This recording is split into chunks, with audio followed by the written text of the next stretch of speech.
Well, dude, I had this crazy dream that I've had recurring a couple of times. It's been fucking 5 years since I've had it, but I can't explain it. I need to try to get AI to create it for me.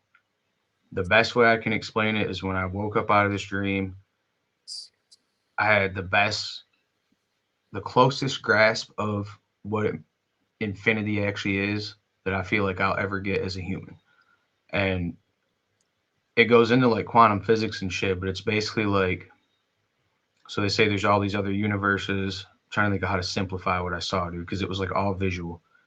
Um, or they say there's other galaxies and shit, and we rotate. Our Earth rotates around the sun along with other ones, almost like an atom. Like the Earth is one of the electrons going around, and then you get down onto Earth, you go down smaller. You know what I mean? So to some huge celestial being, quantum physics might be our reality, is what I'm getting at. So like you go down smaller, and then you have everything on Earth, like us, all made up of these atoms.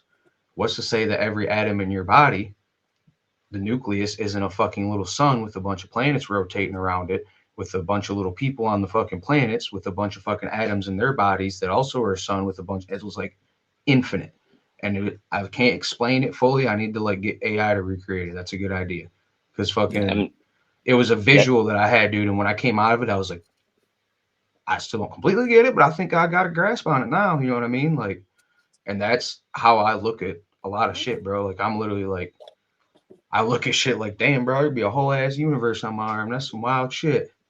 that's Yeah. exactly what I was getting at, man. Yeah, that's kind of the whole idea. That's crazy. It's crazy to think about that. You know, you just put it into words a little bit better than I Shit, I didn't think I was putting it into words really good, to be honest, just based on can. what I actually saw. Like, it's so hard to take something that isn't words. It's not taught to you through words. It's taught to you through something like that, whether it's a dream or whatever, or something Right. visual. Then try to. I feel like you're putting something in a box, trying to put it in words, and you can never fully explain it with words.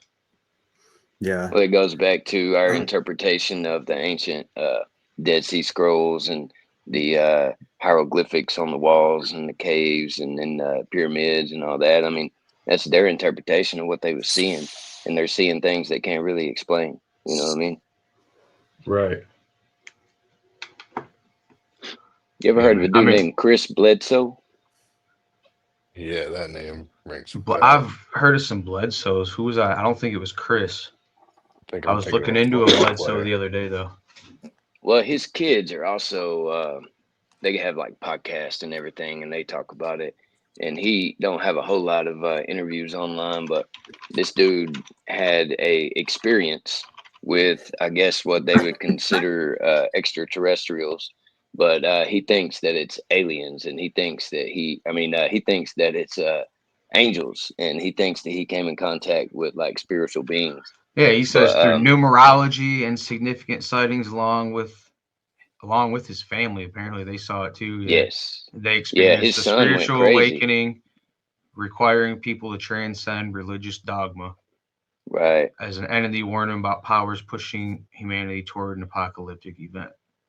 That's It's right. not fucking outside of the realm of believable, man. I mean, it's Well, the crazy thing is, man, the government started poking in, and you know those three-letter agencies and all that, and yeah, they tested him to see if he was lying, and they got all of his family separated, and they took him into a room one at a time, and they had these little things that they would put in their hands, and they would have them hold it, and they would see what kind of reaction they had, and whenever Chris, the dude, the dad, whenever he held those two objects, he like went into a trance and went into like I guess what you'd call another dimension or maybe hypnotized or something like that.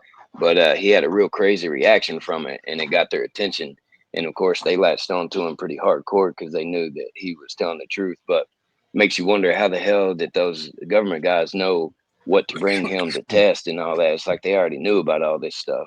But next thing you know, he puts his hands on this dude and heals him, and he's able to heal people, and he can summon orbs into the sky, and they'll come and do what he tells them to do, and it's what other people would call UFOs, but he can make them appear and all this other crazy stuff. Like, it's an interesting story, man. Chris Bledsoe, it's nuts. It's freaking crazy, but He's one of those people out there I'm looking into him speaking right out, now.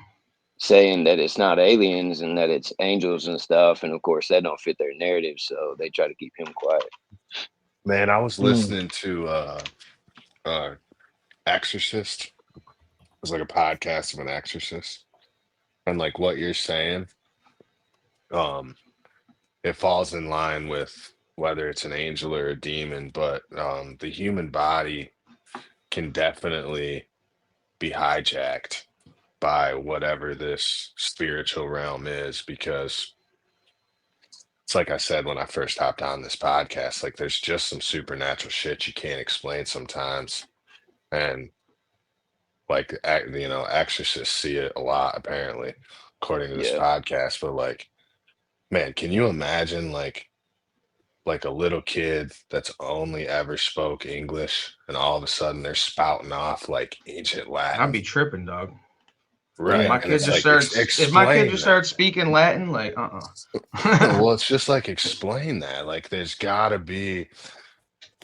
I just really believe in like good and evil, and I don't know. There's definitely a spiritual realm, and so if I can accept a spiritual realm, I guess I could accept, multiple dimensions.